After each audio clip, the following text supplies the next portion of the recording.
Lisl, would you like to introduce yourself? Hi, so I'm Lisl Hector, and I'm the owner and lead designer of LiesLDesign.com, which is a website design and graphic design company. I've been doing this for about 15 years. I opened in 2010, so it's been long, but I love it every minute, every time. I'm very passionate about what I do. And so today is me sharing, and it's going to be informal, so I might bounce around a little bit, but I did put together a list and some example sites of things to do on every website. So the information that I'm going to give you is kind of what the checklists and things that I do when I'm creating a website. I'm not going to be able to cover everything, but I'm going to give you, again, just some examples, suggestions, and then if we're going to do some questions and answers at the end. And then if you guys have any questions afterwards, feel free to ring me, buzz me, whatever you need. But I'm here to kind of point in the directions of what's on trend, what is, you know, what needs to be put on a website, and also just some different visual things. Feel free to interject if you have a question as I go along. Otherwise, I'll just kind of clip along and then we'll take it from there. So again, informal, but and I talk fast. So it's a good thing we're recording. There we go. Oh, Okay. yep. So this is my website, and it's funny because as a designer, that's the last thing I pay attention to is my own website. So you're going to see things like, well, Liesl, you don't practice what you preach. So over on the left, this is like my little list, and we're just going to kind of go through some things. And I have some examples of sites that really have used all the aspects of what we do. Not every client uses the things that I suggest. Sometimes they do, sometimes they don't. But these are the things that I'm going to recommend. Okay. I'm going to start off with somebody that many of you know, Bats and Chiropractic. So for this one, we're going to again kind of go from top to bottom. This is an informal list, and I just kept it really concise. But first off, having a phone number and contact information at the top of every page is really important. If somebody has to hunt and find the contact or the phone number or the email or the way to get a hold of you, they will get frustrated. You've got about 3.2 seconds to captivate somebody on your website. So if they are searchers or viewers, whatever it is, having that at the top is important. Here's another one and I'm going to bounce around to some different websites to show you. So again, phone number, email, all of these click to call, request inspection. So this happens to be a home inspection company. This is also a really good example of all the aspects, but let's keep going through Batson. The menus at the top, it's really important to have the navigation menu that's across the top, be very pertinent to the viewer. Okay. So making the information very quick and easy to find. So if they're looking for the services or why I'm in pain, additional specialties, they can find that you don't want people to have to click too far to get where they need to be. So that menu is very important. Again, home, the services. A lot of people think that you don't need the home at the top. Some people don't know to click on the logo that gets you back home. So that word up there saying home or welcome page is also very important.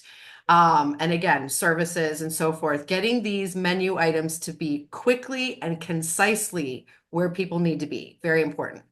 And I'm clicking on some different websites that have all that. So again, have the contact information, how to get an appointment, this is called a top bar, and then this is called a menu bar. And again, this is like drop pages and so forth. So that's very important, the menu. I'm going to go ahead and bounce right down to the footer. So when you have contact information at the top, you also want to repeat it. I'm going to go all the way down to the bottom of this one. Also have all the contact information at the bottom as well. The click to call, email and phone numbers, as well as a quick contact form. There's not many companies do these at the bottom. I'm going to strongly recommend this because not everybody is going to call or email in the middle of the night. They might be up in the middle of the night and they need something. Give them a little quick contact form with a name, email, and phone number. How can we best help you? That's not going to be maybe your main contact form on the contact page where you can get more information, but in the footer, it's important to have that. Because again, everybody's on a different schedule. Don't assume that they're awake when you're awake. So, Okay, then going back to the top, this is what's called a call to action. So when you arrive to a site, the clear message of what you do and how you can help them, even if it's just one line. Seriously, one line, home inspection in Chicago, protecting your family, whatever the tagline is, it's important to say immediately what you do for them. Okay. And then also the call to action, request the inspection, see a sample report, call now, right? So that's, read more, book an appointment, have a question, we're here to answer, connect with us, download this resource, get our newsletter, whatever it is, because here's the thing, if you don't ask them to do something, they won't do it. They're not going to do anything. So ask them to do something, whether it's just call today is kind of like, that's been said so many times, but there's lots of different ways to get them to do things. And Heather's a really good resource and we work together a lot of things, but if you have anything to interject, Heather, just go for it. Yeah, I mean, just to reiterate what you're saying, you don't want to hide your cash register. So your call to action is like the cash register in a business. You want to make it really Yeah. easy for people to find. Right away, right away. And in a design aspect, I tend to make the buttons or the call to actions a bright punch color. So they don't have to go find it. And then they know throughout the site, things to click on are that color. People are visual. So once you give them a color to grab onto, keep that consistent. Don't make all your buttons different colors. This is just me now going off on a tangent, but keeping it concise and clear and uncluttered is very important. So, for instance, like Batson, all of his are these deep plum, colors. Dr. Batson's methods, make an appointment. So, again, these are all things that, learn more, right? So then it's the person starts to navigate through the site. That button, they know to click on it. Okay. Let's see. Well designed and functional and easy to use. This is hard to combine it all in one couple bullet points, but here's the thing is when you get to a site, you want it to be visually captivating. So again, it's something bright, colorful, beautiful. It depends on what you're selling and what you're offering. But if you give the soothing colors or the bright, vivid colors or something captivating or engaging, it's not just the words of the messaging, it is imagery. So a lot of people like Dr. Batson's site because visually it's soothing. I mean, the colors are very soft and people that visit here are in pain. So you want them to feel at ease. There's another one. This is a counseling company, and this is using a video as the top kind of header area. And this gives the idea of, the family being together and helping them through their counseling situation. So it's soft colors, it is inviting pictures, things like that. So that's just another area of keeping it captivating, but also professional, polished, and clean. And again, I'm just going to kind of bounce around to some different things. This is a really good site that shows, I call it like a split screen. You've got two different kinds of viewers and be very professional and in your messaging and imagery to that particular viewer. And then you can give them something next to it. So this is for employers, schedule the caller meeting, learn more. And this is for job seekers. So but keep it crisp and clean as much as you can. You've got a lot of information to give, but in a very professional way. Be consistent with fonts, be consistent with colors that you're using throughout the site. And keeping it kind of modern and clean. Also, the fonts, there's certain fonts that are web friendly and certain ones that are not. So you want to make sure that those are them, and that's something I can help with too, and pointing you the right direction. Also, say what you do right away. If somebody has to figure it out, they're gone. They've already gone to the next listing in Google. They're already going to find. So say exactly what you do immediately. Here's a really good one. This is a snowplow company, and while it's very basic in what they do snow plowing, right? But their way of messaging is like the no jargon terms. They use their culture. They are a very family owned, down to earth, you know, that kind of thing. That's the messaging that they use. And so they have their call to actions, they have their menu. And then this is a part that is important too. These are the top five, what I say, like say what you do right away. but then also answer the top 5 pain points, 3, 5, 6 pain points. You know, the reason that somebody might not use a snowplow company, well, they don't show up. You know, they can't be counted on. They're not reliable. They're not reachable. That we're dealing with 4 different people. Okay, so I suggested to him that we answer those questions. You can count on us.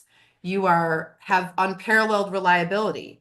They're true 24/7 service. You are your own foreman. You get your own foreman. You're not talking to. So he addressed the pain points of the clients of what they had issues with immediately, if that makes sense. So then this is the other thing too. This is what I tell every single person, every client that I talk to. And I know this is a little harsh, but nobody cares what you do. Nobody cares what you do. Nobody cares what I do, right? They care what you do for them. They care about the pain or the solution that you solve for them. They're obviously online searching for something like this that they need. They're obviously going online to look for something. Let's go back to Batson, right? They're in pain. So they're looking for something. Give them what you can do to help them right away.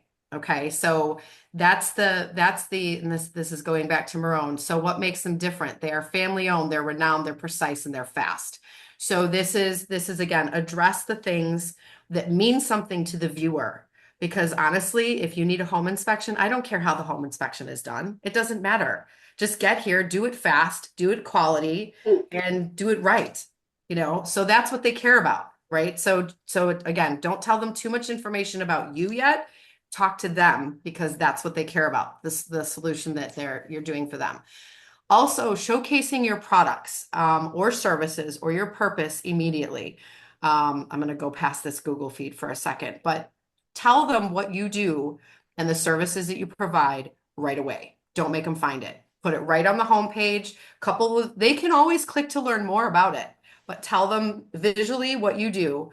I would say visually and with words what you do right away. Some people read and some people are visual, like with photographs and icons and things like that. So it's important to show them what you do quickly and concisely. They can always click to learn more. The homepage is designed to give people little snippets of what you do and then how you do it, what you're solving for them, and then testimonials or reviews. Boom, that's it, move on, then they can go do it. And then of course, a way to contact you. Don't put too much on your homepage because then it can become overwhelming. Okay, I'm going to go back up to, I mentioned, I'm just kind of going off my list a little bit, but showcase your products and things. This is a design thing. Alternate white space with bold, background images or images that cover up the whole screen. If you alternate between color and then white, and then some color again, and then white, and then color again, it's much easier on the eye. If you fill up the space completely, that's a whole nother look. And I've done that many times before where it's all like lots of bold, vivid color, but that's like an entertainment company. So it all depends. But alternating back and forth is really easy, gives the eye a break. Also, Google likes it when you give content, and this is newer, but giving dark words on lighter content. They like that. So that's one of the things that they like. And then also, just to get back to this is a Google reviews feed. Okay, so Google loves when you put anything that they have on your site. And for those of us that have Google business listings, these can feed directly through to the site. Okay. So when somebody does a review on Google, it automatically feeds right through to the site. But I'm also going to show you let's see here. I'm going to show you a feed that comes from social media. So this is a school in downtown Chicago, okay, St. Luke Academy. It's a big site and they've got lots of information. So lots of kiddos and everything like that. And they use icons. They use a little bit of everything. This is a social media feed. So anytime they post to their Instagram or Facebook, it feeds right through to the website. Google also likes this. So, and this is a way that you don't have to log into your website to feed something through. So this can be done by any website designer, not just me, but I would strongly suggest, again, then you're constantly feeding new relevant content to your website. So I'm actually kind of I'm skipping around a little bit. I'm going to go back for a minute between the background colors and white and so forth.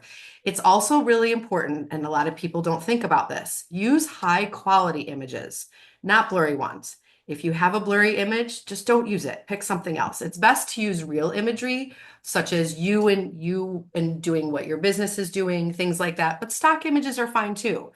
But they need to be high quality, nothing blurry and so forth. Heather, it looks like you want to say something. No, Okay. I'm glad you said use, real images and your the iPhones now take really good pictures. Yeah, they So do. Lisl and I are working on a site for a construction company.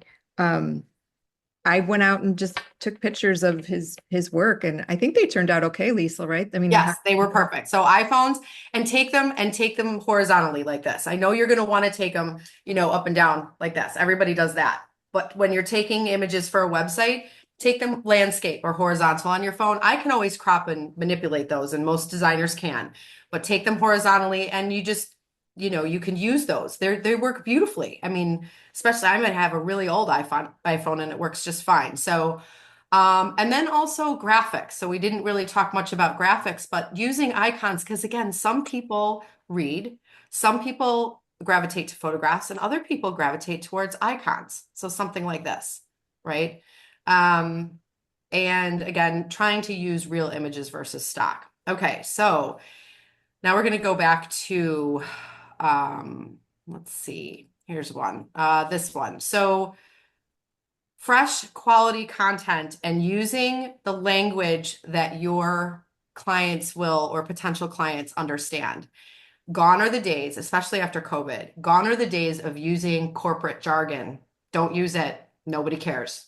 So it is use the speak. So for instance, here's a company that says something like, hey, we get it. We get it. We're here for you. That's how people speak, right? Use the tone of language in the way that you speak. Okay, I'll go back to the snow removal company. This is how we operate. We've got the skills, technology, and the connection. So working with us means you're treated like family. Say what we do what we say. So these are like it's not super professional. Actually, here's something that I strongly suggest. I didn't even put this in the list. Be funny. Be funny. Because if you can get somebody to smile, okay, so one of my favorites is the Dollar Shave Club for Men. They swear. And I laugh so hard. And that's now I still use that 10 years later as an example. So while you don't need to swear, unless you really want to, it depends on your audience, is like be funny. Say we get it. We're here. Like we understand that most people are whatever. It doesn't say what you need to say in your culture and your personality, because again, ever since COVID, people are going online and they want to connect. It's important to connect. Show them who you are, show them who your personality is. If you're goofy and silly, show it. If you're very professional and have a strong directive, something, show that because your clients, that's the story that you're trying to tell. And again, Heather can say to that, but it's important to show your culture. If the people that you are your team or your employees are family owned, they've been with you for 20 years, say that because people like that. People like that the employees that you have stuck around for so long and they're passionate about what they do. So it's just important to get your personality out there. And if you have a fun phrase that you say all the time or that people use to describe you, put it in a little box on the website. Show them that. Because there's lots of people that unfortunately do what you do. So show them how you're different, right? And get personal. That was just a little one-off. Okay. Yeah, avoid jargon, corporate speak, or acronyms. Nobody knows what you do unless you tell them and tell them clearly. So, okay. Testimonials, very important. Let's see. Let's go to, I'm trying to think I'm going to go back to. Let's go back to Batson. And I would piggyback off what you said, Yeah, Lisl. And yeah. a lot of what I'm hearing is talk like you're speaking to a third grader. It sounds really rudimentary and basic to say that, but Yeah.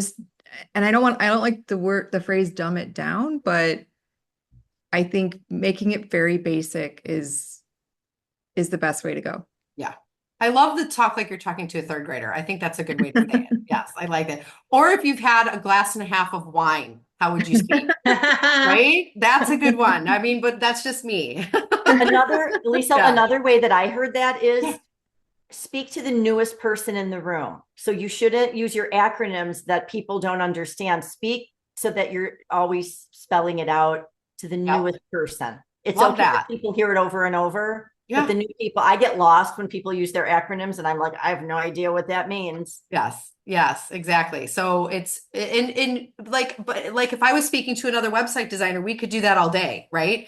But if they don't understand what that means, like somebody on this call may not know what SEO is, but I use that word all the time. But if you don't know what it means, it makes the other person feel, for lack of a better term, like stupid. Like, so you just, again, I love this, speak to the, third grader, and that they're the, first person in the room. I love that. That's awesome. So yeah. And just Yeah. to interject, if you've been around as long as I have, sometimes acronyms mean three different things, the same acronym in Yeah. different situations. So just don't use them. No. Okay, so going along, I was mentioned, okay, I'm just going to kind of keep going from my list. Testimonials. So again, this is a consultant in Chicago, and again, just a way to say, but don't take our word for it. This is just a fun way to say testimonials, right? And so putting testimonials that not only can scroll through or come through from Google, but putting testimonials on your site, because again, it doesn't matter what you do, it matters what other clients have experienced and what other people have been through. That's really important to have testimonials on your site. So I strongly recommend that. Again, either from social media coming through, or we can copy and paste right in, whatever is needed, wherever it's coming from, put it on there. But there are certain situations where it does not apply, such as in the health industry sometimes, or things like that. So, or people don't want to let on that they've used this consultant. So that's like, my competition might find that. You can always use a first name and a last initial and their title. Who knows who they are? It doesn't matter. So you can keep clients protected that way. But if you can get testimonials, that's really good. Also, I'm going to go with the animations and moving feature. So for instance, let's go and refresh this. But things that move and things that scroll across and things that pop and animations that happen. I know that's very popular. Less is more. Use it where you'd like. If your audience is millennial or younger, use all the animations you want. They love it. But as your audience gets older, they don't necessarily want to see a lot of moving things. So you can do some things like hover activations and things like that, but they don't always want moving stuff. You don't always have to have moving things, even though it's swanky and fun and cool. Use it where needed, not over the top. For instance, like St. Luke. So I'm going to refresh this. This is a number scroller. So that draws the attention. Did you guys see that? How the numbers like scrolled and I'm going to refresh it again. So the numbers scroller draws attention, which is nice. And their stats are really high. So that's something I call it a show off box or a showcase box. This is also on the homepage, a place to show off. If you have thousands of clients, if you've made them millions of dollars, if you have super high, interesting information that people would be impressed with, impress them. Don't be shy to do that. Impress them a lot. If they'll want to read more, they'll read more, but this is a good place to do it on the homepage. Okay. Blogs and social media updates. So blogging, who's familiar with blogging? Okay. So blogging, people don't always call it that, but blogging doesn't have to be pages and pages long. Nobody actually, if somebody wants to read that, they will, but you can give them just a short bit of information that's relevant, such as you have a special coming up and or an event coming up and you're offering this, and then you put it out there. If you blog more frequently with information that is helpful and relevant to your audience, Google will like that. If you try to fake it and make up stuff and take it from somewhere else or do it all with AI, if you've ever seen or started writing something with AI, Google knows that you've used AI to write it. Put your own spin on it. But Google, or I should say blogging and social media content coming through to your website and blogging it's good because it's almost like a free way of advertising. And I would suggest if you decide to do that, keep consistent. If you're not going to do it, don't start it. Just do it once a month. You can do it once a week. You can also schedule in advance. Does anybody have any questions about blogging and what that looks like? Do you want me to pull that up or? I'd love to see some samples if you have some. Okay, I'm trying to think who does it anymore. Not a lot of people do it. Let me see Why here. is that? Here we go, Why do blog. not a lot of people Okay. do it? So because it's time consuming, not gonna Yeah. lie. Yeah. They don't want to. So this is a software company and they've got lots of partners and they have lots of offerings. They have a lot going on in their homepage and that's fine. That's what they wanted. They do a blog. And so blogging is an article and then you can click to read more. An article, click to read more. And so when you do something like this, Google looks at this over time and says, okay, you are giving relevant information to people.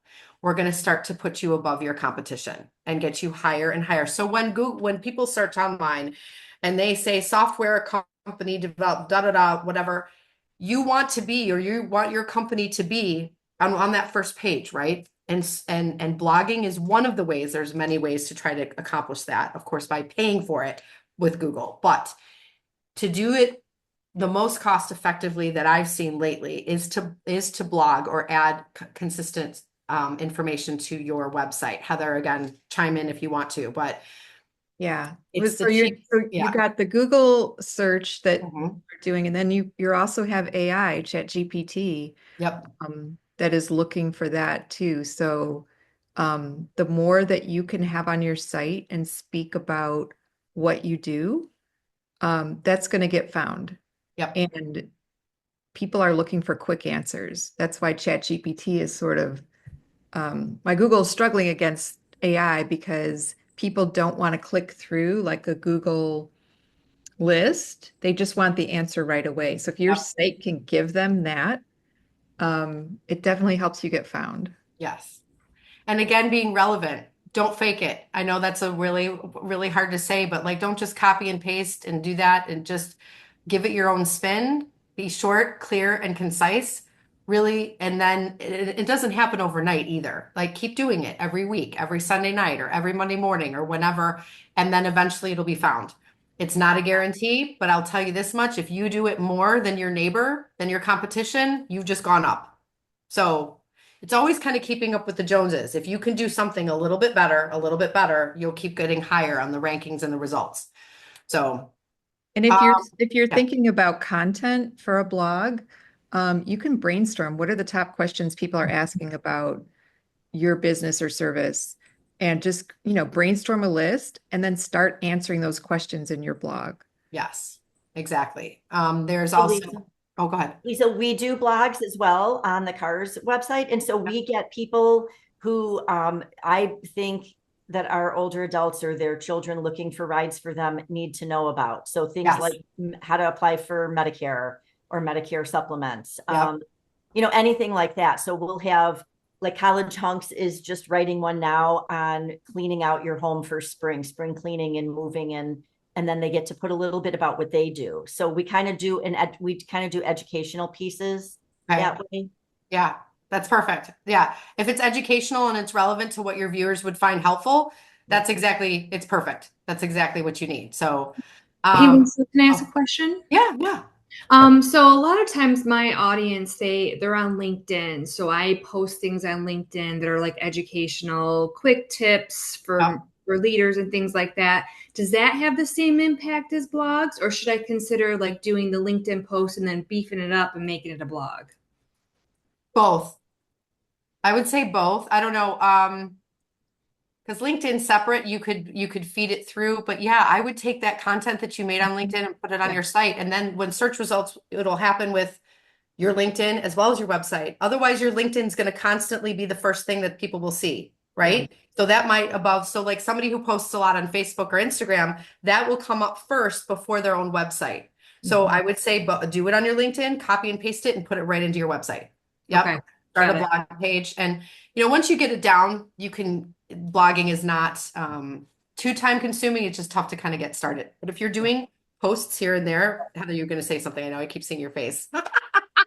Fill in. Just to your She's question, Wendy, content person. She's the copywriter. She's content. I am design. So yes. I think with the blog, you can start with a blog post and then you can chop that up into smaller pieces Right. to be on LinkedIn. So think of the blog as kind of the starting point and Mhm. then Yep. chopping it up into maybe 5 pieces of LinkedIn content. Right. Yeah. So getting more out of the blog, you're doing the work in the blog, but hopefully it's like paying dividends for other things that you can use it on. Right. Love that. Thank you. I also wanted to show you guys where I can't even remember who has it right now. A lot of my clients have what's called a frequently asked questions accordion. So again, while you are, I'm like, who's got it? Looper has it, right? Looper has it. Okay, thank you. Let's go back to that. Yes. So Looper, let's see, frequently asked questions. Let's go down. So something I also recommend. It's a long page. So oh, there we go. So of course it's at the top. Here we go. So a frequently asked questions page or section on your homepage is this. So if your phone is ringing, make your website work for you. If there are 5, 3 questions, whatever they may be, that you get all the time, put it on your website so that they can click on it and they get the answers. There's also there's a place called the Farmhouse, which is in Plainfield. It's a wedding venue and it's gorgeous. I've been there. I did their website. I did their website recently and they have a frequently asked questions because their phone rings off the hook with the same 5 questions. And so answer those and those are right away on the homepage. That's a pretty site too. So that was really fun to make. Here it is. So they have a frequently asked questions area. And it's important to give that to people. When can we come? When is this allowed? Is that allowed? Is this allowed? Is that allowed? Right? So take the frequently asked questions and put it on your site. Highly recommend that. The longer you can get people to stay on your site, more than 3, 5, 10 seconds, they're there then. You've got a really good chance of them calling you or booking an appointment or downloading something, whatever it might be. Okay. I'm going to keep going because we can do all kinds of questions at the end, or I'm probably over my time at this point. These are 2 quick things. Optimize for all devices. I wrote this in my thing. There are no excuses. If your website is not looking good on a mobile device or a tablet or all the different devices, people are gone. So, I mean, this is something that's super, super important that your website looks good. It's readable. You can scroll through it easily. I think it's now up to 92%. It was 89%. Now it's 92% of the people that are searching online are using their phones. They're not sitting at their desktops or laptops. They are searching on their phones. So the website has to look good on your phone. Test it, go there, look at it and say, if I was, Joe Smith, would this be easily for me to read? And if it's not, you've got your answer. So just that's something to really keep in mind. And you don't have to have it completely redone to have it mobile optimized. So just that's something to keep in mind too. And it also helps with SEO rankings. If your website is not legible online on mobile, Google's going to penalize you for that. There's actually a lot of things that Google's starting to penalize. They don't like pop-ups anymore. I forgot to put that on there. Don't do pop-ups anymore. They don't like them. Don't do it. It's on the way out. It's on the way out. So try not to use that unless you're talking to like parents and they need to know this information immediately. So for like schools and stuff, that maybe use that, but otherwise don't put it on there for fun factor. Search engine optimization or SEO. This is the last thing and this is not something that that you guys yourself can really, you work with your designer or whatever, whoever's doing your website. But it's important that whoever's working with you understands that Google changes all the time. And what was popular or what they liked 6 months ago, 8 months ago, 4 weeks ago is not relevant anymore. So the search engine optimization game is constant. It is constant. So you want to have an SEO person that is helping you, that's helping you when you design your site or you create the content for your site, that the words and things that you're doing is keeping Google and the search engines in mind. I use the phrase Google as like a statement. There's also Yahoo, Bing, DuckDuckGo. They are a small market share compared to Google. You're trying to impress Google. That's what you're trying to do. And they also know when you're playing their game. They don't like that either. So it's almost like just be as real as you can. There's so many guidelines and hundreds of rules. It's just hard to keep up with. But when you're working with your designer, make sure that you're using page titles, titling them properly, and meta tags. I know that's kind of a techie term, but these are words that people are using to find you, such as for me, oh my gosh, website designer Naperville. Wow, that's one. What are people, so ask your clients this, how did you find me? I always ask people that. How did you find me? It could be a referral, but if you're like, oh yeah, I typed in WordPress designer Willowbrook. I'm like, oh really? I didn't put that in for myself. So you see, so WordPress is one of the platforms that I build websites on. So anyway, if you try to Google yourself, like to pull up terms like health and wellness Darien, that would be like for Robin, or attorney near me, or attorney counseling near me, or whatever it might be, or whatever the words are, or special education. I'm just now thinking of Gretchen, like special education coach, like that is or mentor or specialist, or so using those words that people are actually finding or typing in to find you, that's important. So okay, so I'm done, but I am happy to answer questions, whatever you guys have. I know I went super fast and blah, blah. No, that was amazing. Thank you so much. Oh my Yeah. gosh, I took so many notes. So did I. Does anyone have any questions? Otherwise, I do have a few as well. And then I'd love to hear from Gretchen, because Gretchen is working with both Lisl and Heather. So I'd be curious to hear your perspective too. Yeah, well, and I didn't take notes because I've got them to do this for me. But no, it has been like, I mean, I just saw like the first kind of shell of what Liesel's working on. And it's awesome. I mean, and it makes so much sense, and there's so many things that like I didn't think of. And like when I worked with Heather, she just kind of helped me clarify, like, I know what I do, but how to explain it and how to get other people to see what I do and see the value in what I do. So Mhm. it has been a totally seamless process with Liesl and Heather too. It's like they are a great team. Oh, So And I'm Heather, excited. we are doubly lucky to have you on for Liesl's presentation today too, because the information is really, Yeah. the two definitely go together. You have to Yeah. have both, right? yes. I don't want to steal Liesl's thunder though. No, no. Right. And there's some things that like she and I, well, I don't want to say disagree on, but we work back and forth on things and say, well, what about this? What about that kind of thing? Because again, I'm a designer head. I'm all visual. I'm a designer person. Content and copy and the story, that's more Heather. So it's like, and I mean, I tweak messages of, if it was me looking at a site, but yeah, it's important to have the right messaging along with the right visuals. It is a marriage. So Mhm.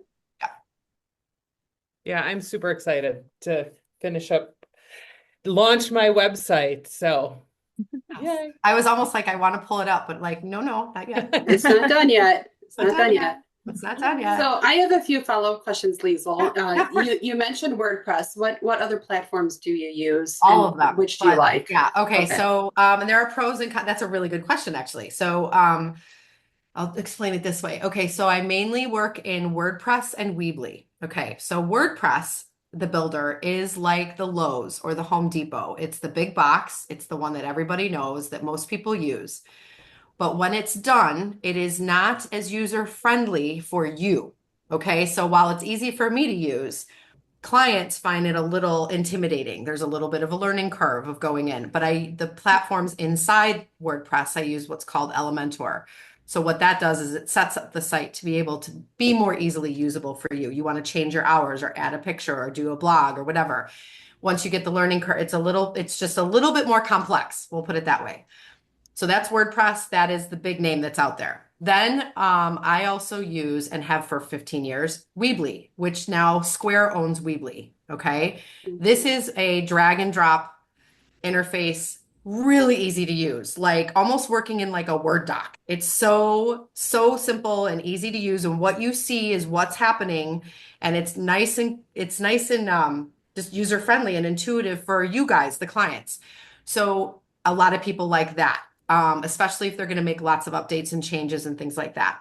They are because of their closed, this is going to get techie, their closed server atmosphere, they do not have as good of a handshake with Google, technology wise and SEO wise. That's changing though. We believe they're always trying to keep up with WordPress. So it depends on what you want, would be the direction that I go between those two. If we're saying we're starting with a brand new website, I'm going to suggest WordPress, or Weebly, one of the two, which is again Square. And all of these do e-commerce, right? The other ones I work in are Squarespace and Wix. And pretty much almost anything you give me, like Robin had me work on her. I mean, pretty much anything you give me, I can work in. Many designers are like that once they are in it, they get it. It's not too bad. But I would say the primary ones that I do are WordPress, then WordPress and Weebly, and then Wix and Squarespace. I find Wix and Squarespace very limiting. You will not get the bells and whistles. Things can break. They're not as flexible with the things that you can do with them. WordPress is the ultimate flexibility and tools and stuff that you can put inside. It really just, again, depends on what you want.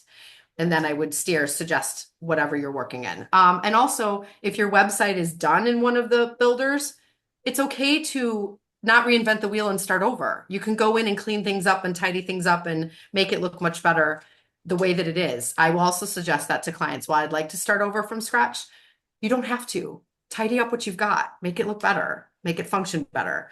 Like that's what I'm doing with Robin. So just working with what she's got, it already looks a lot better than it did. So, and it's more clear.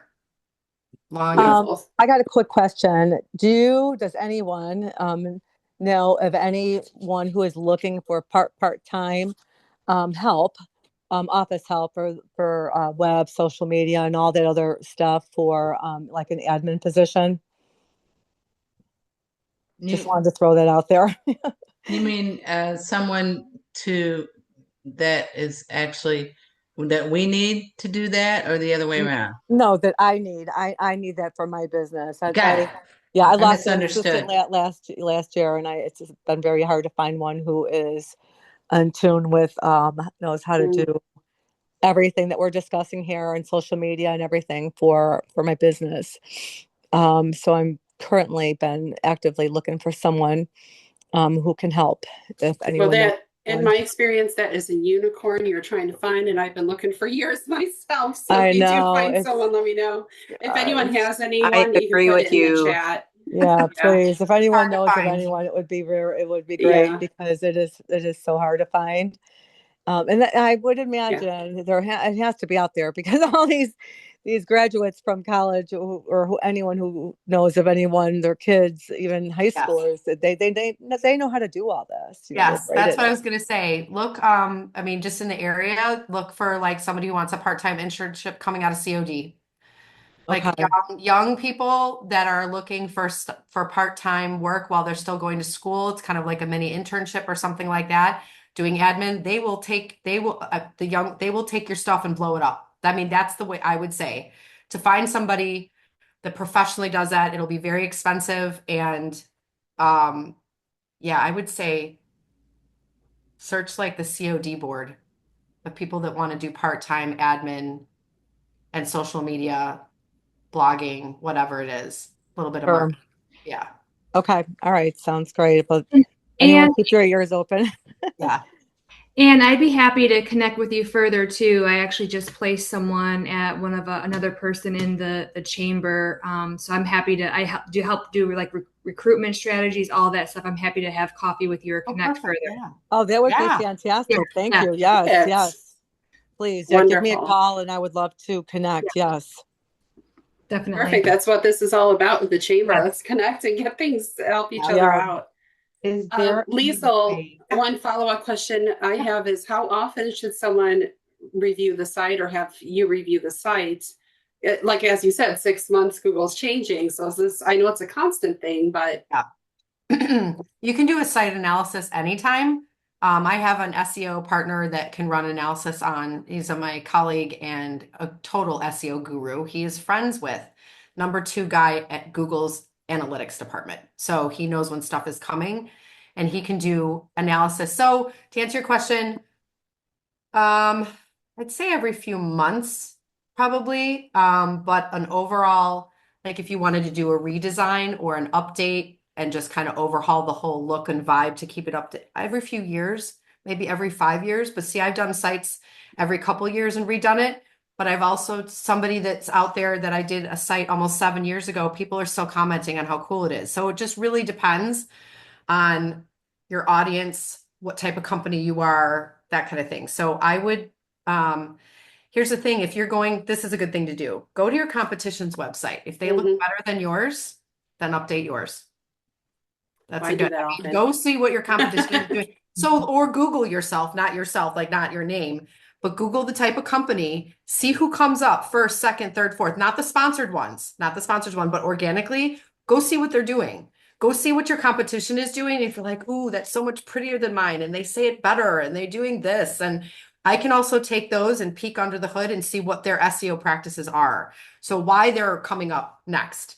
Why are they coming up above you? What is what they're doing that maybe you're not doing? So that's an analysis that can be done, is saying, again, I call it peeking under the hood, but it's like, what are they doing? Why are they above me? So yeah, I would say every few months is good. But you also don't want to disturb. Google also doesn't like it when you, oh, this is so horrible. They want you to change your stuff, but they don't. Yeah. Yeah. So when you try to play their game when they're super volatile, then you just stop and don't touch anything. This is all an SEO thing, but there are times to make the changes on the website and there are times not to. So we would guide you to like say, okay, here's a window when Google is calm.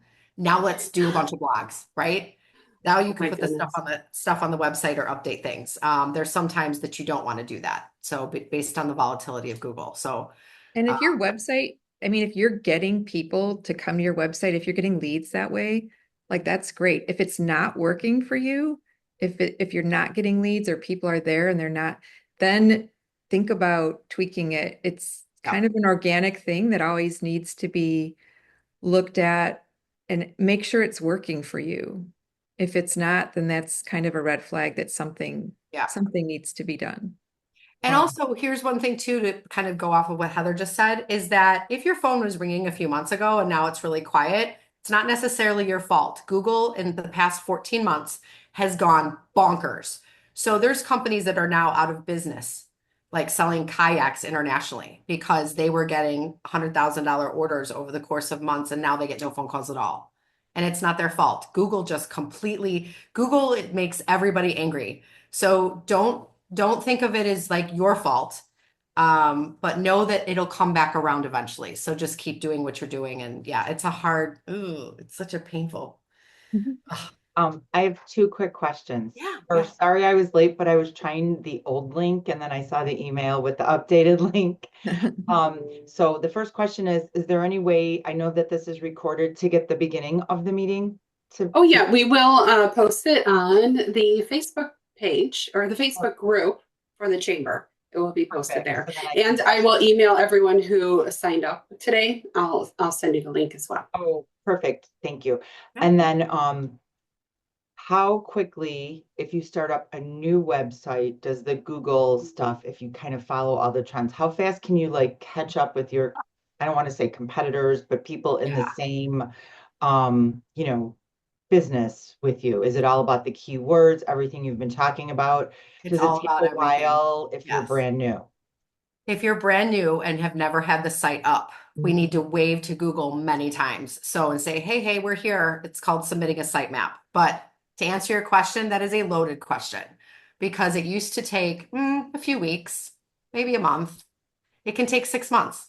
Okay. It That's can asking take kind of for our big friend. window. I can't give you that answer. Right. Again, if you submit a brand new site when Google is calm, it'll probably go faster. If they're super volatile, they're gonna be like blah, blah, blah. So I would say on average, where is it now? On average, 2 to 3 months, Okay. maybe 3 months. before Google's like, okay, I see you. I'm going to start indexing your pages. I'm going to start looking at stuff. Okay, you're relevant. Okay, people, okay, this is helpful for people. Yeah, so they look at things a lot differently than they did 6 months ago, a year ago. So if you're like a seasonal business and you're like a summer business or a winter business, you should be Yeah, building it in the off season way to ahead of time, way ahead of time. Yes. that makes sense. And it also depends on what your competition is doing. If you don't have a lot of so for instance, Gretchen doesn't have a ton of competition, but a realtor would, right? Or an insurance company would. You are fighting for that placement. You are fighting for it. And unfortunately, sometimes it can be saturated. But if you're new out there and nobody really does it, you might rank higher faster. So again, it all depends. Again, I'm a designer. I'm not an SEO person, but I learn a lot. But I would say if you're starting to open up a business and thinking about it, it takes time. Unfortunately, it's not the few weeks like it used to be. And I will say to back what Liesl said, like when we talk about Google, like, and you correct me if I'm wrong, Liesl, but like we don't really understand what they want. Like it's a mystery. Like Game. like she talked about the game, we kind of think we know what they want, Yeah. but nobody really knows their algorithm or how it works. Yeah. And then they'll change their mind tomorrow. Yeah. Saying they'll change their mind we're tomorrow. we're So trying to play their game the way they want us to play it, but we don't really know what all the rules are. right. Yes. So people So tend to get mad at the designers or the developers or the SEO people. They're like, why isn't this coming up? What's going on? Why isn't this coming up? Like, well, we're doing everything right. So we do also like a grading system, like we um submit the site to like a ranking and percentage of how you rank. Most of the sites that I work on are 90% and higher. Amazon doesn't even rank that high. So you want to have all your stuff ducks in a row for when Google does look at it. Does that make sense? So it's like you want your grade to be like an A or a B it's hard to explain, but you want all the practices on your website to be there and right and careful and relevant and all that. Do what you think Google will like, and then you have to wait. So that's the only thing is the waiting game. Yeah. Okay. Trying to think. Anything else? Did that answer your question? Yeah. Yeah. As best Sorry. you can, right? Yeah, because like, There's no guarantee. you Yeah. want to like have your stuff up in like Google, florist, let's just say, and you Yes. want your name to pop up, but it's not that simple. Yes. But here's the thing. That's local. That's different. So if you are a local brick and mortar in a certain area, so like, let's say you look up Florist Willowbrook, Les Bouquet will come up. That's a site that I did. But if you have a map and you are local for your services or your thing, that does help. Otherwise, you're competing against everybody else online. So that behaves a little differently. Mapping. Yeah. Okay. Yep. I I would might- say that the quick answer is to make sure you're being authentic about your business and you're answering those questions that people have about your business on your site. Yep. Google's they want to bring the answers to people that are looking. So make sure that you're answering those questions in an authentic way. Yep. Exactly. One more thing too is this is not even on here and I can't believe I forgot. Make sure you have a Google My Business page. So for instance, I'll just do mine really quick. I'll share really quick. Allison, are we okay on time? I know we're over now, right? Yeah, we're okay. All right. If someone has to leave, they can always come back and watch the Yes. recording. Okay, I'm going to show you what I mean. Most of you probably know what it is, but I'm going to do it anyway. Hold on, let me put this to the side. We're going to search for me. Okay, so this is a Google My Business page on the right. Before, of course, they changed. See, they just took off all my pictures. You gotta love it. That takes a Sorry. long time to do all that. They just did that. Okay, so you want to Google yourself once in a while and see what happens because Google's gonna like mess with you. They just do it randomly. Anyway, here's my 19 reviews. But anyway, this result on the right-hand side is really important that you have this. That you have so again, I can type in another one if somebody wants me to do it, but this is a Google My Business listing. So you go to, I'm going to show you guys this listing. This is the page. Now, of course, Yelp is going to be up there. Wow. They got above Google. That's shocking. Okay, so get listed on Google. Google. This is it. This is the page you want to go. Do you want me to copy and paste this in? For those of you that don't have one, okay, I'm going to paste it in the Zoom chat. There we go. Okay, so this is where if you don't have one of these, or Google yourself and make sure that everything's right, your hours, your location, the pictures that you want. Google might ask you to make a little video. I think that's hilarious, to make your business legitimate. But this is where you want to have a Google My Business listing. It's basically like a yellow pages with them for you to come up on the right-hand side, right? Okay. Anything else that you guys can think of? One last question, videos on the website. Yes. Do you have Okay. any suggestions? Is it good? Does it count for SEO? I'm curious. Okay, so there is a couple ways of doing videos. For instance, here's one that's a background video. And the way we build them now, depending on the size of it, can potentially even slow your website down. That's Right. one way. It's a background, like a cool visual. Like I have one on mine, right? This is mine. It's just a cool visual that when you get there, it looks cool. They don't always transfer to mobile, so remember that. But informative, what do you call it? Videos. Like you have a video down here or something like that, right? So let's say there's a video there. YouTube, Google owns YouTube. So what I would suggest is when you do a video, upload it to YouTube, create a channel, upload that, and then take that video and place it on your site. Because again, Google owns YouTube. So yes, the answer is yes, add videos. I think that's always really good to do, especially on the homepage. Introduce yourself, show your face. People, again, after COVID, want to connect. They want to know who they might be doing business with. So even though it might be virtual, a good video is a really good idea. So yes, upload it to YouTube first and then take that link and put it on your site. And YouTube is a search engine. I mean, people are searching in YouTube. So Bingo. Yep. Forgot about that too. there's a really good book that just came out. I don't know. Can you guys see this? This is the I'll stop sharing. Okay. Go ahead. sorry. Third version, Oh. Endless Customers. I can't recommend this book more highly. But he's very about video. He's got like the Selling 7 are the videos. He's got like 15 different videos that he recommends putting on your site. But the book was called They Ask You Answer. So it's all about answering those questions people have. Now it's Endless Customers. He's got free stuff online if you look for him, but it's a great book. Highly recommend it. It can answer those questions about what kind of videos and it's all content, what content you should have on your site. Yeah. Who wrote that one? Author's name? Marcus Sheridan, I can put it in the chat if you want. Yeah, that'd be great. Thank you. Beautiful. Thank you. Oh my gosh. Thank you, Lisl and Yeah. Heather. Thank you both for all of the information, and Gretchen for chiming in with your experience as well.